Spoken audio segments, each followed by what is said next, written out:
हैं वो सब समझ में आती हैं, कौन अच्छा कर रहा है कौन बुरा कर रहा है। आज लोगों के पास पैमाने, पहले लोगों को महीनों पता ही नहीं चलता था इस देश में वो कह रहा है, अब तो 10 मिनट में एक भी खबर किसी भी व्यक्ति से अछूती नहीं रह जाती है, किसी भी व्यक्ति से।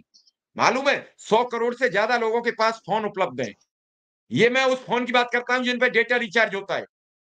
कई लोगों पे तो 3-3 4-4 फोन है।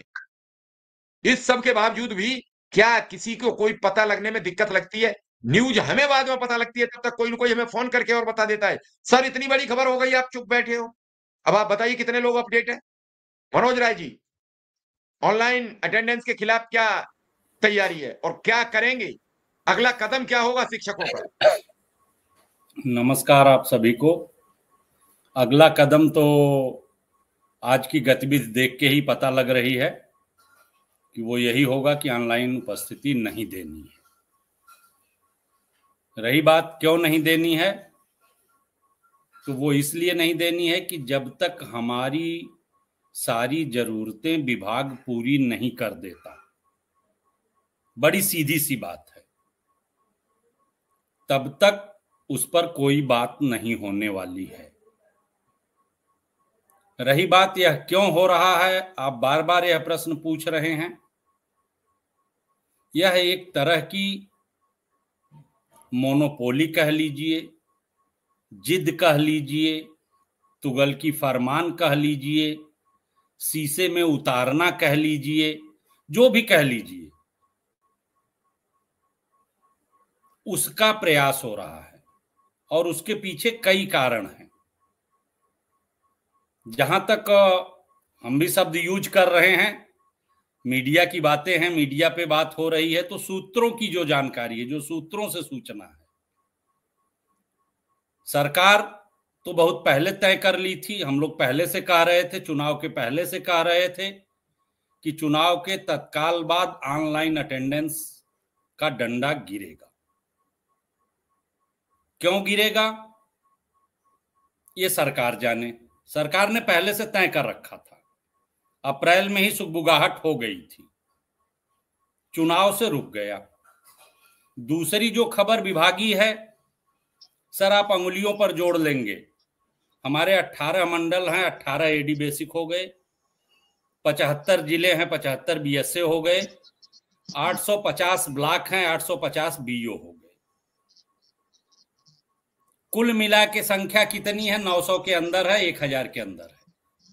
आप 1000 लोगों को नियंत्रित नहीं कर पा रहे हैं। इस समय बड़े पैमाने पर लगभग 30 बीएसएच का स्थानांतरण हुआ है, डायट प्राचार्य, डीआईएस, एडी बेसिक सबका स्थानांतरण हुआ है। हमारे जिले से भी कुछ गए हैं, कुछ आए हैं, कुछ रो रहे हैं, कुछ हंस रहे हैं, कुछ गा रहे हैं। उससे जो सूचना निकल के आई है, वह सूचना यह निकल के आई है कि कोई भी ऐसा अधिकारी नहीं है जो करोड़ों का भ्रष्टाचार करके न गया हो साहब। और हमारे परिषद में जो परियोजना जहां से लागू हो रहा है, आज तो एक खबर आई है कि 5000 रुपए का टैबलेट है जो 17,000 रुपए का टेंडर हुआ है। बड़ी हैवी तो रिपोर्ट दे सारा रहे हैं, ये मुझे तो तो ये लगता भ्रष्टाचार है की कलाई खोलते चले जा रहे हैं। 5,000 का, 15,000 का, उस पर चर्चा नहीं होगी, उस पर बातचीत नहीं होगी क्या इस देश में? मैं कई बार सोचता हूं और कई बार मैंने देखा है, आप लोग काफी समय से काम कर रहे हो, बहुजन समाज पार्टी की सरकार थी, आप तब तक नियुक्त हो चुके थे। उस समय एक योजना आई, प्रत्येक स्कूल में 25,000 रुपए आए पंखे लगवाने के लिए और 5 ट्यूबलाइट के। वो 5 पंखे 5,000 रुपया के थे मैक्सिमम, और ट्यूबलाइट 1,500 रुपया की। 7,000 रुपया के लिए 25,000 रुपया रिलीज किए गए। आप सब लोग गवाह हो, और सबने उसमें भुगतान लिया और बंदरवाट हुआ। बीएसए ने जिले वाइज टेंडर दिए लोगों को, फर्जी टेंडर।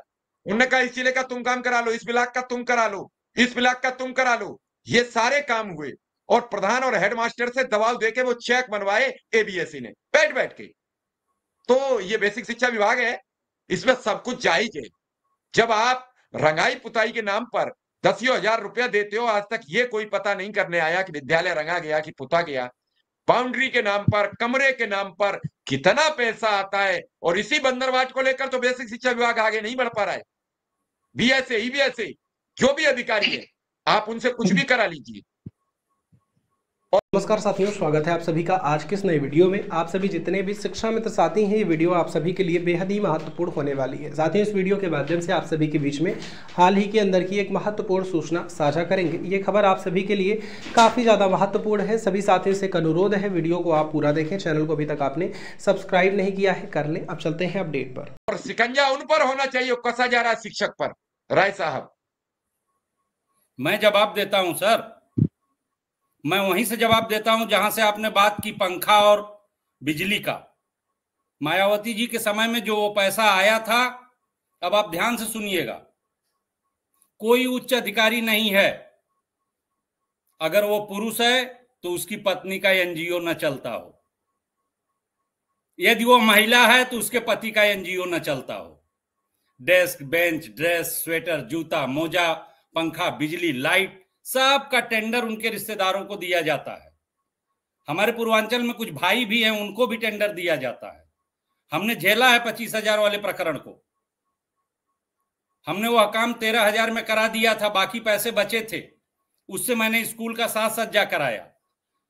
बीओ ने पैसा मांगा, हमने नहीं दिया, हमारी जांच हो गई।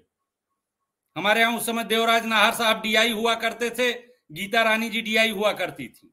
दोनों लोग आई मेरे ऑफिस में, कदम रखने के पहले उन्होंने कहा, रहा सब चप्पल निकाल के आऊं कि चप्पल पहन के? अरे हमने कहा मैडम आइए, ऑफिस है, मंदिर तो नहीं है। आई, बैठी, सारा कुछ उन्होंने देखा, देखने के बाद कहा कि आपके ऊपर ये आरोप है। हमने कहा जी 13,000 में हमने पंखे लगवाए हैं, लाइट लगवाए हैं, वायरिंग कराई है, बाकी पैसे में ये 2 लैट्रिन बनवाया हूं और ये ऑफिस का साज सज्जा किया हूं, हर कमरे में डेस्क बेंच की व्यवस्था किया हूं। तब वो छोटी वाली चौकी हमने बनवाया था साहब, 80 रुपए की एक चौकी, हर बच्चे को बैठने के लिए। उन्होंने देखा, देखने के बाद उन्होंने रिपोर्ट लगाई और चली गई। आज के अधिकारी सर, मैं कभी आपको भेज दूंगा अपने विद्यालय का वीडियो, अपने विद्यालय का नक्शा, अपने विद्यालय की कार्यशैली। और हमारे जिले में ऐसे 2000 स्कूल हैं, लेकिन वो सारे के सारे अध्यापक आज पीड़ित हैं, इसलिए कि भ्रष्टाचारी बैठे हैं। मेरे ब्लॉक का बीओ 25 भ्रष्ट खंड शिक्षा अधिकारियों में सम्मिलित है, चिट्ठी है, जांच चल रही है, लेकिन कुछ नहीं हो रहा है। मेरा एडी बेसिक जिस जनपद में रहा, देवरिया में बीएसए रहा, भ्रष्टाचार किया, कुशीनगर में भ्रष्टाचार किया, हाथरस में भ्रष्टाचार किया, हापुड़ में भ्रष्टाचार किया, आजमगढ़ में भ्रष्टाचार किया, लेकिन पता नहीं कौन उसको बचा रहा है। तो इन चीजों से मामले को डाइवर्ट करना number 1। Number 2, transfer posting sir एक उद्योग था, इस सरकार ने पकड़ा, बहुत अच्छी बात है, सब कुछ ऑनलाइन कर दिया। अब किसी को इधर से उधर नहीं कर सकते, पोर्टल पे ही करना होगा। बीएसएच का और अन्य अधिकारियों का इनकम बंद हुआ। हम लोग ड्रेस, जूता, मोजा, टाई, बेल्ट बांटते थे, उनका भी इनकम बंद हुआ। 1200 रुपए सीधे गार्जियन के खाते में।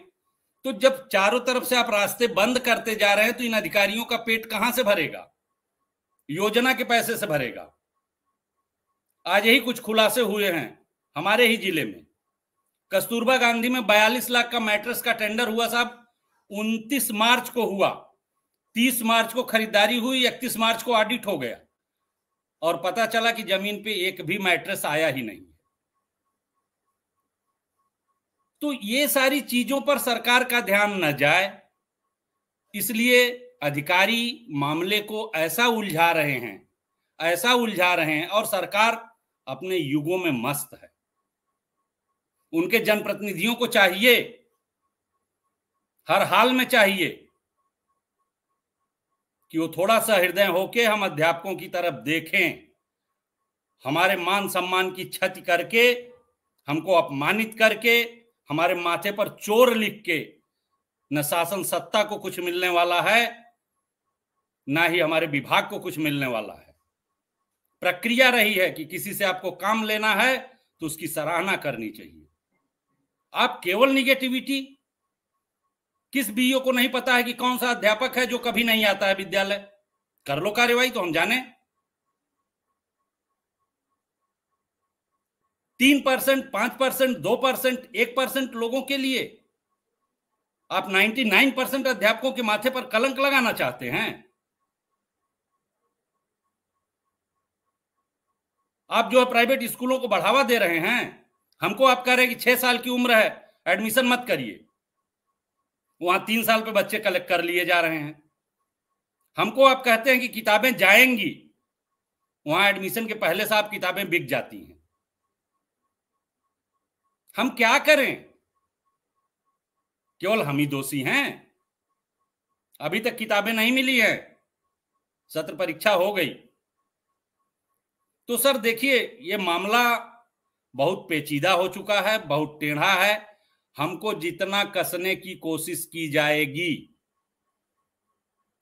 शासन को भी समझना होगा, सरकार को भी समझना होगा, कहीं ये मिशन 2027 न बन जाए। इतना आसान नहीं है। हम बार बार ये बातें कहते हैं और बार बार हमने इसको दिखाया है, चाहे 87 का घोड़ा दौड़ हो, चाहे 2007 हो, चाहे 2014 हो। हाँ, अलग बात है कि 2017 में 2014